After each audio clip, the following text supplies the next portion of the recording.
No. Nana Akufu Addo. You confronted Nana Akufu Addo? No, they blocked me at the entrance to his room. You wanted to go talk to him? Modern City Hotel.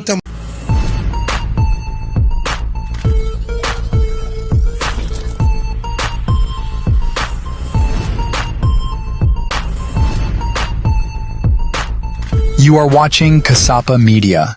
Busiana, former chairman for the MPP, Paul Afoko, Abedin Komobi, Ewahasaya, watchers were disappointed. Papa, His Excellency, the past president, Akufu Addo, Emua, watchers say, Akufu Addo, and I want to say, am I too no, free a chairman position no. Na I was young commodity Paul, Edibu Hase, Bajes, and Yefediagro, Yankoi, na wadama, Yankoti, and Samuel Canibimran, Namekasa Hase. Kasapa Media no first time adama mesero we be share video with their mobi now we been so appear so na with their mobi ma yenti nsem wo kan bi ho asemra. You are removed as a member. And when your tenure ends you are reinstated as a member. That was a court order. Right. So with that being said, were you following closely, were you taking part in activities as a member of the New Patriotic Party? No, I wasn't. Why? I wasn't because I needed to move on. I really needed to move on. Have you moved on from the MPP? I'm not moved on from the MPP, but moved on in terms of all the problems that came with the suspension, the removal from the party, and the reinstating, all of that, because it was a torrid time. Very torrid. I'm sure you followed it. Were you bitter? Were you hurt, Chairman Afoko? Be sincere, be candid with us on Snapchat. Yes, I am going to be, because for 9 years I've kept quiet. And at one point, I really believed that I would be helping the party when the government at the time had just come in under Nana Akufu Addo. I was called on air and asked, do you think Akufu Addo is going to be able to meet the promises he made for the 100 days? And I responded by saying, no, he can't. No government can. I mean, if you say you have your whole government in place, don't forget even the presiding member down there at the assembly is part of the government structure. And if all those pieces are not in place, and don't forget, 100 days is only 3 months and 10 days. By the time he forms his government and all that. So I think we should give him some slack and allow him. It was a torrent of attack, virulent attack. You were attacked? Yes, from within the MPP, on air. Afoko says Akufu Addo is going to fail. And I was sitting at home, I never even heard it. Then one of the most revered presidents we've ever had, President Akufu, he called me and said, where are you, Paul? I said, I'm at home. He said, I'm also at home, come over. And, at that time we were neighbors, so I just went over to him. And he said, what have you been saying on air? I said, oh, nothing much. He said, you've just been saying the government will fail? I said, no, I never said that. And I said, luckily, I record my calls. So I pulled out my phone and I played it out to him. He listened and finally said, Paul, if you are saying something that positive and you can be attacked in this manner, because I've been listening to the radio, that's what he said to me. I think you should be careful what you say. And from that day, I said, no more. No more radio interviews. No more even talking publicly to the media about party politics. Till today? MPP, yeah, till today. 9 years ago. You are the man who is making me talk. And I've told you why. Thank you, sir. At the height of all the problems, you were the only one who gave me a platform. It's true. To talk. You said something about troubles and the 3 things that you should never forget. The 3 things you never should forget, or 3 persons you should never forget. The first is the one who stood by you when you were in trouble. The second is the one who ran away from you when you were in trouble. And the third one is the one who caused the trouble for you. Never forget those 3 people. That is deep. And you'll be okay in life. You'll be okay. So you were bitter 9 years ago when all that, storm was brewing. It was anger. It was anger. Real anger. Because for me, I had come in to party politics not as a conscious decision. Initially, I went out. You see, I was involved with the party. Right. I was finance committee member and all that. So I realized that the party had reached a position where it was branded an Akan party, elitist and Akan. And I thought, no, we have to change this. So I actually went round, contacted 6 Northerners. I can name them all. They are still alive today. Yes. Who are these people? Do you really want to know? Why not? Maybe just 3 names will do. Well, the last one of them was Ambrose Derry, the former interior minister. In his house. And I went with witnesses. You brought Ambrose Derry in. He said, look, come in and let's do this. Come in and be chairman of the party. And he said, no, senior, I won't do that. Because he was my junior in Navasco. Okay. When I was in upper 6, he was in lower 6, I think, yes. And I was in lower 6 and he was in form 5, something like that. And he said to me, senior, no. Why don't you do it yourself? You are good at organizing. I've noticed that. Why don't you do it? And I said, no, I'm not into that. I'm ready to finance a Northerner. To become the chairman? To become the chairman of the party. Just so as to break this thing about Akan party and get the party moving away from a Bluto party, you know? Because when I went to the Volta region, that's what they told me. They said, a Bluto party. And I had to also tell them that, no, we are not a Bluto party. Think about your origins. The first general secretary of our UP tradition was Modesto Apalu from Keta. You know, we had Reverend Agyeta and all those people working for the party. So I tried. And I spoke to Zakaria, who served as a member of the Council of State, the last council. And he was also my senior in secondary school. I spoke to Boniface Sadiq. I spoke to quite a few of them. That you are ready to finance a Northerner to become a chairman. In order to break that thing about Akan-based party, Akan party, elitist party, and that it was something that was open to all of us. In the end, when each and every one of them refused, and the last person I visited being Honorable Ambrose Derry, and he said to me, why don't you do it yourself? Star 103.5 I went away and I said, okay, forget it. But then, the late Atuluk, he came to me one day in the office and said, look, bro, this thing is serious. Oh. What you've told us, we have been talking to people out there to see which of them will be interested. So we promote the person. But it all goes on and comes back to tell him to do it himself. So I said, okay, I'll test the waters. That's when I set off. First thing I did was to go to the north to my father, who has been a long-standing member of the MPP, regional treasurer, council of state, elected. So I went to him and I said, Dad, this is what I want to do. And he said, Paul, are you sure? I said, yes, I want to do it. What are your reasons? And I told him. And he said, okay, I'll think about it. Go and then we'll talk tomorrow. Next day I go back to my dad and he says, Paul, I think you should do it. It will be difficult, but I think if you are that determined, do it. So for me, I didn't set off initially to be party chairman. Okay. I'd served in the finance committee and that was enough for me.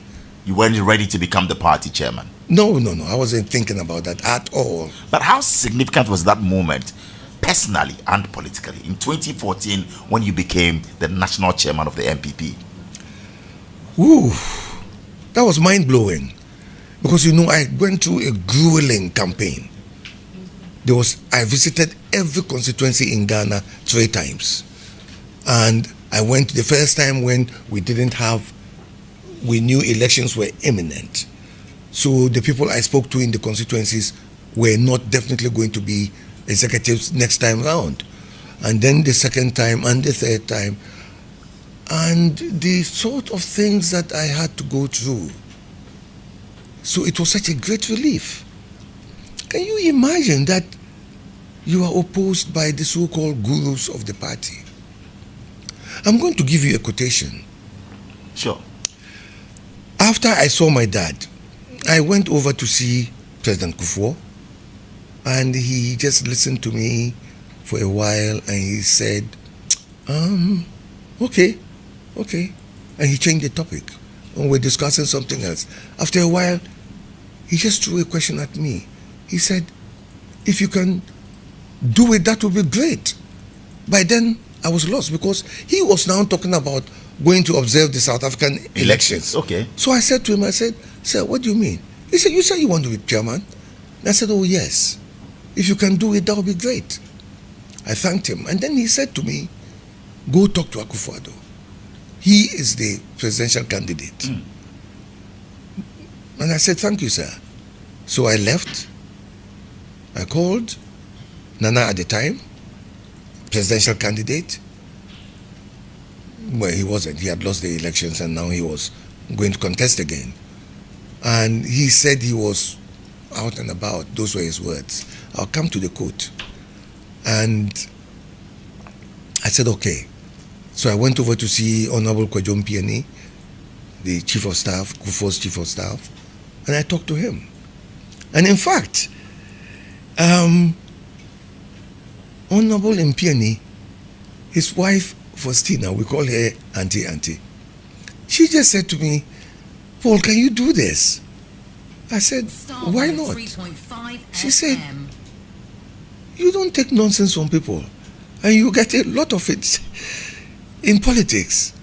It is something that I wonder. And I said, Auntie, I will do it for the sake of the party and the country. I will do it.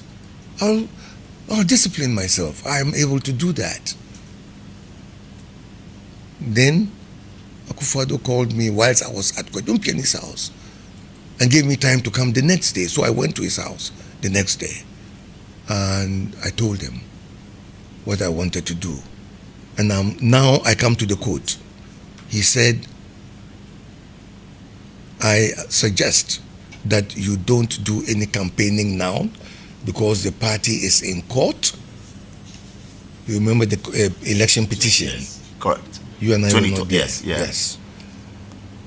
So wait until the decision is made. In fact, Addison, the lawyer, had preceded me into Nana Addo's study. Okay. So he came out and said, the lawyer has just left here and he says that a decision will soon be coming. So please don't do anything until after the decision.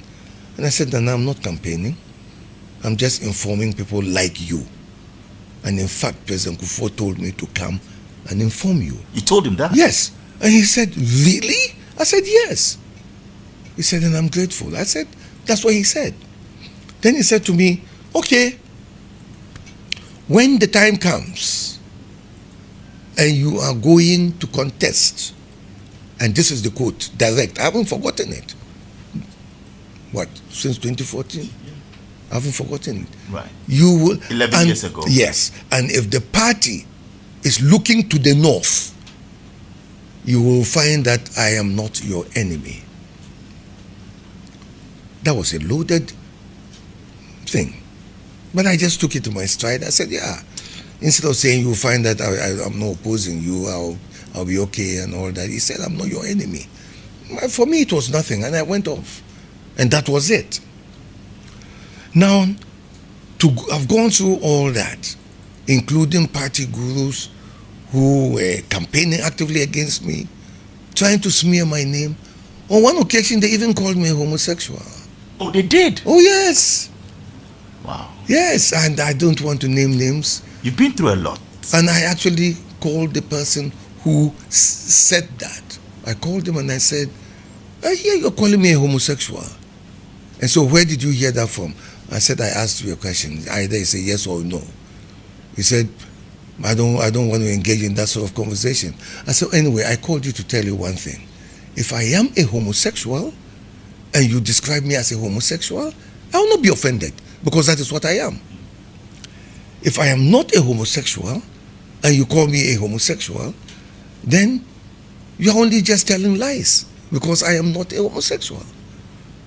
So I'm not offended. I'm just calling you to tell you that this sort of negative politics is not good. So just leave it.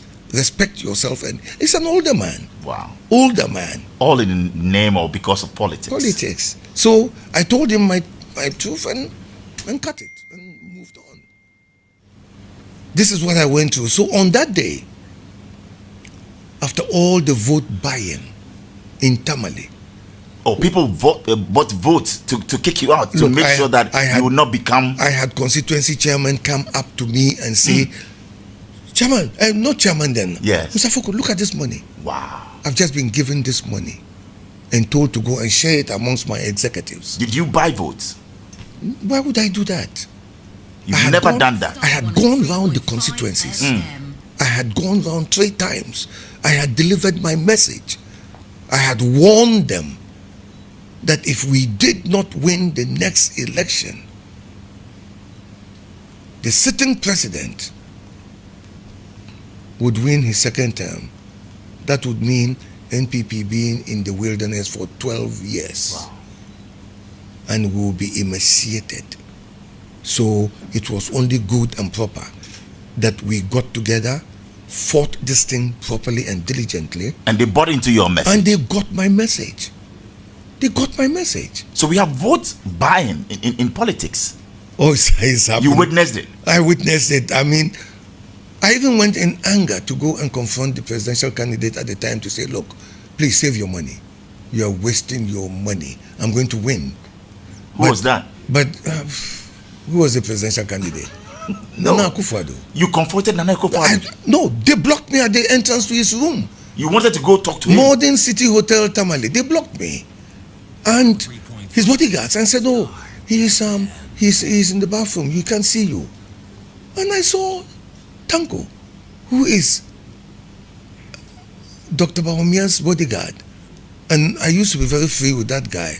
And I said, Tanko, I spoke to him in Hausa. I said, Tanko, what are you doing here? He said, oh, doctor is in there with Akufu. And I said, oh, really? So I turned to his bodyguards who had blocked me and said, are you really telling me that I can't go in because he's in the bathroom? But there's somebody else in there. So I turned to walk away and I met Kisi, the former Eastern Regional Chairman, and he was going in. So I said, Kisi, where are you going? He said, oh, I'm going to see Akufu. He's called me, so I'm going in. I said, oh, really? Good, I have a message for him. And if Kisi is honest, he will call in whilst we are on air and tell you that I told them. That's what? I said, go and tell the Akufu that he should save his money. He should save his money. And that whatever he does, I'm going to win this election. The person who brought the chairman, who brought the money to me, I was standing with him when he got a phone call saying, you told Akufu that you were not going to do what he is asking and that you will vote for him to be presidential candidate, but he should allow you the free rein to pick who will be chairman of the party. And he said, yes, I did. And I was standing there listening. You heard him? Yeah, I heard the person who was talking to him. And that was Lord Comey. Lord Comey called the gentleman in question. What's his name? What's his name? No who's bad interview tonight. Former OSU chairman. Former OSU chairman of the MPP. Yes.